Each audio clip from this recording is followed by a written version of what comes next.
महाराज जी, भक्ति करके भगवत प्राप्ति जीवन का लक्ष्य होना चाहिए या भक्ति जीवन को सरल बनाने का साधन समझना चाहिए? नहीं, साधन सरल बनाने का नहीं है। सरलता तो एक गुण है भक्ति का। संपूर्ण भक्ति सरलता थोड़ी। सरलता तो भक्ति का एक गुण है। ऐसे शास्त्रों गुण प्रकट करके भगवान को अधीन कर ले, उसे भक्ति कहते हैं।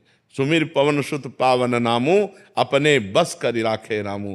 प्रेमाधीन भगवान भक्त के पीछे पीछे डोलते हैं, वो भक्ति के सामर्थ्य। केवल सरलता, ये तो एक सद्गुण। शांति, निर्भयता, क्या क्या सद्गुणों का भंडार है भक्ति। जो भगवान को अधीन कर ले उसे भक्ति कहते हैं। भगवान का नाम प्रेमाधीन है। भक्ताधीन मना पूज्यो।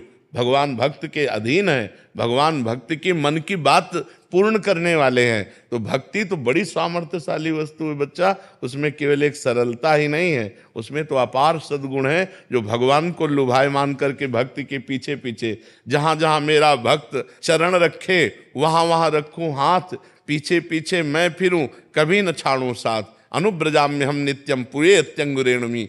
मैं भक्तों की चरण रज मेरे ऊपर पड़ जाए इसलिए मैं पीछे पीछे घूमता हूं, भगवान कहते हैं। लेकिन कौन भक्त?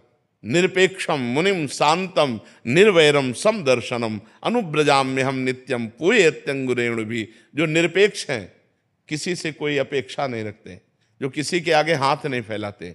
भक्त कभी किसी से पैसा नहीं मांगेगा। अगर वो पैसा या अपनी किसी बात की फीस लेता है तो वो भक्त नहीं है, वो व्यापारी है। हम भगवान की चर्चा कर रहे हैं, अगर इसकी फीस ले रहे हैं तो हम व्यापार कर रहे हैं, भक्ति नहीं कर रहे। भक्ति सबका, जैसे हमारे भगवान ऐसे आपके भगवान। हम भगवान की चर्चा कर रहे हैं, इसी यही हमें आनंद मिल रहा है। ये हमारा सौभाग्य कि आप सुनने के लिए आए हैं। यही हमारी फीस है कि आप बैठकर सुनिए और सुनकर अपने आचरणों में उतारिए और आप भी भगवान के बनिए। तो भगवान के चरणारविंद की जो आसक्ति, जो भक्ति है, वो कभी बिकती नहीं है। अगर जहां बेचा जाता है तो भक्ति नहीं होती। भक्ति का स्वरूप क्या? निरपेक्षम, कोई चाह नहीं। जिसकी कोई चाह नहीं, अगर चाह रखता है तो भक्त नहीं। जिसकी चाह मिट गई, चाह मिटी चिंता मिटी, मनुआ बेपरवाह, जिनको कछु न चाहिए वो साहन के सा। वो सहनशाह भक्त होता है जिसकी चाह जा ही न चाहिए कबों कछु। तुम सन सहज सने बसो निरंतर तासुर, सो राउर निजगे। निरपेक्षम, किसी की अपेक्षा नहीं। और मुनिम, हर समय जो मंत्र का मनन करता रहता है, शास्त्रों का मनन करता रहता है। शांतम, चाहे अपमान की स्थिति हो या सम्मान की स्थिति हो, जो शांत रहता है, किसी भी परिस्थिति में अशांत नहीं रहता। निर्वैरम, जो पूरे संसार में किसी एक से भी शत्रुता नहीं रखता। समदर्शनम, जो सब में भगवान का दर्शन करता है। ऐसे भक्त के पीछे पीछे भगवान डोलते हैं कि उसके चरण रज पड़ जाओ, मैं पावन हो जाऊं। तो भक्ति की महिमा जो भगवान को अधीन कर ले। सरलता तो उसका एक साधारण सद्गुण है जी। बबली जी, राधे राधे महाराज जी। महाराज जी, आपसे प्रार्थना कर रहे हैं कि प्रभु हम भी शरणागत हैं, स्वीकार करो तो जाने। अब हमें पतित से पावन सरकार करो तो जाने। ये जीवन नैया जर्जर है, छन छन विनाश का डर है। ऐसे भी एक पथिक को भव पार करो तो जाने। महाराज जी कृपा करें। तुम राधा राधा हर समय उच्चारण करो, जो पद में लिखा है वो हृदय में आ जाए। बात समझना है। जिस समय हृदय में बात आ जाएगी तो हमारे आंखों से आंसू आएंगे और ये आएगा, प्रभु क्या मुझ नीच, मुझ पतित को जैसे आपने औरों को पावन किया है, क्या मुझे पावन करोगे? पर इसका भाव तभी माना जाएगा जब हर समय भगवान का सुमिरन होगा, हर समय भगवान का चिंतन होगा। बहुत अच्छे भाव है। ये तो पद है, किसी का रचना है, किसी की लिखी हुई है। पर हम इस पद को तभी मानेंगे जब हर समय हमारे अंदर दैन्यता हो और भगवान का मधुर मधुर स्मरण हो। तो पक्का देखो, हम विषयों की तरफ जाएंगे तो हमारी दुर्गति होगी। खुली बात समझ लो, भगवान ने खुला छूट दे दी। और हम भगवान का भजन करेंगे, हमसे कुछ गलतियां हो रही तो क्षमा हो जाएगा और हमारी सदगति होगी। भगवान का भजन करने वाले की दुर्गति हो नहीं सकती। हम प्रार्थना करें या ना करें, खुली बात समझ लो। यदि हम गलत करेंगे और प्रार्थना करेंगे तो भगवान नहीं सुनेंगे। अगर हम सही चलेंगे तो प्रार्थना नहीं करेंगे तो भी भगवान हमारी जिम्मेवारी ले लेंगे। हमारी बात समझ लो। हम बहुत प्रार्थना भगवान से करें और मनमानी आचरण करें, कभी भगवान नहीं सुनेंगे हमारी प्रार्थना। हम बिल्कुल भगवान से प्रार्थना न करें और सही आचरण से चलें तो भगवान हमें प्यार देंगे, दुलार देंगे, अपने आप देंगे। हमारी बात समझ लो।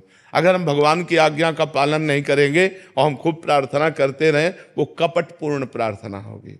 असली प्रार्थना ये है कि जो हमारे शास्त्र कह रहे हैं, भगवान कह रहे हैं, हम गलत नहीं करेंगे, हम अपने शरीर से अपवित्र आचरण नहीं करेंगे, पाप आचरण नहीं करेंगे, किसी को दुख नहीं देंगे, किसी से छल कपट नहीं करेंगे। प्रार्थना करो ना करो, अपने आप भगवान की कृपा आपको प्राप्त होगी। और आप गलत करें, मनमानी आचरण करें और खूब भगवान के सामने प्रार्थना करें, तो इसे कहते हैं दंभ, दिखावा। इसे कहते हैं पाखंड, पाप का खंड, कि करता पाप है और भगवान क्या चोर डाकू लोग भी तो देवी के मंदिर में जाके घंटा चढ़ाते हैं, दूसरों का गला काटते हैं, दूसरों की जेब काटते हैं और उसे फिर देवी के चढ़ाते हैं, तो क्या देवी इससे प्रसन्न हो जाएंगी? अब बताओ, गलत आचरण करके आप गलत पैसा लेकर के आप भगवान को भोग लगाओ, भगवान भूखे बैठे हैं। बिल्कुल एक टुकड़ा का भोग मत लगाओ, लेकिन बुरे आचरण मत करो, भगवान प्रसन्न हो जाएंगे। गलत आचरण मत करो, भगवान प्रसन्न हो जाए। अब बेईमानी से करके लाखों करोड़ों कमाओ और उसमें आके भगवान को तुम भोग लगाओ, तो भगवान नहीं पाएंगे भोग। भगवान भूखे नहीं मरते, वो जगत को दान करने वाले हैं, विश्व का भरण पोषण करने वाले हैं। वो केवल तुम्हारे भाव देखते हैं। तो भाव तो पहले गलत करे आए हो, तुम बेईमानी के द्वारा रुपया कमा के लाए हो और उससे भगवान को भोग कभी नहीं चाहते। तो हम प्रार्थना भगवान से करें, लेकिन प्रार्थना के साथ ये भी ध्यान रखें कि हमारे आचरण सही होने चाहिए, हमारे द्वारा किसी का गलत व्यवहार नहीं होना चाहिए। और हम खूब नाम जप करें, तो प्रार्थना करो या न करो, भगवान आपका जिम्मेवारी अपने आप ले लेंगे। वो सब मम प्रिय सब मम उपजाए, सब भगवान के लाडिले हैं, सब भगवान की दृष्टि में हैं, सब भगवान के द्वारा ही प्रकट किए हुए, सबको देख रहे हैं भगवान। गलत आचरण करो, प्रार्थना करो तो नहीं सुनी जाएगी, सही आचरण करो, प्रार्थना ना करो तो भी आपकी जिम्मेवारी भगवान ले लेंगे। प्रद्युम्न जी, भीलवाड़ा से। राधे राधे महाराज जी, आपके चरणों में कोटि कोटि प्रणाम। महाराज जी, रामचरितमानस में काक बसुंडी जी ने इस दोहे में कहा है कि ये रहस्य रघुनाथ कर वेगी न जानहि कोई, जो जानहि रघुपति कृपा तो सपने मोह न होई। महाराज जी, किस रहस्य की बात? भगवान के लीला चरित्र की रहस्य, भगवान के जो लीला चरित्रों का काकभूषण जी ने वर्णन किया कि एक बार भगवान पा रहे थे तो मैं उनका जूठन लेने के लिए दौड़ा, भगवान भगे। मुझे लगा भगवान मेरे से भयभीत हो रहे हैं, ये सर्वशक्तिमान भगवान है। फिर लौटकर हंस दिया, तो हम उनके मुख में चले गए। जब उनके मुख में गए तो उनके पेट में अनंत ब्रह्मांड देखा। अनंत ब्रह्मांड देखते देखते जब व्याकुल हुआ तो फिर हंस दिया। फिर मैं बाहर निकला तो वही फिर बाल लीला। तो भगवान की इन लीलाओं के रहस्य को, या रहस्य रघुनाथ कर वेग न जाने कोई, और जो जाने रघुपति कृपा तो सपने मोह न हो। भगवान अंदर भी बाहर भी अनंत ब्रह्मांडों में इतने सूक्ष्म हैं कि वो चींटी के भी हृदय में आराम से सोते हैं, और इतने महान है कि दिखरावा माते तिन अद्भुत रूप प्रचंड, रोम रोम प्रतिलागे कोटि कोटि ब्रह्मांड, ब्रह्मांड निकाया निर्मित माया, रोम रोम प्रतिवेद कह, या राष्ट्र रघुनाथ कर वेग न जाने को।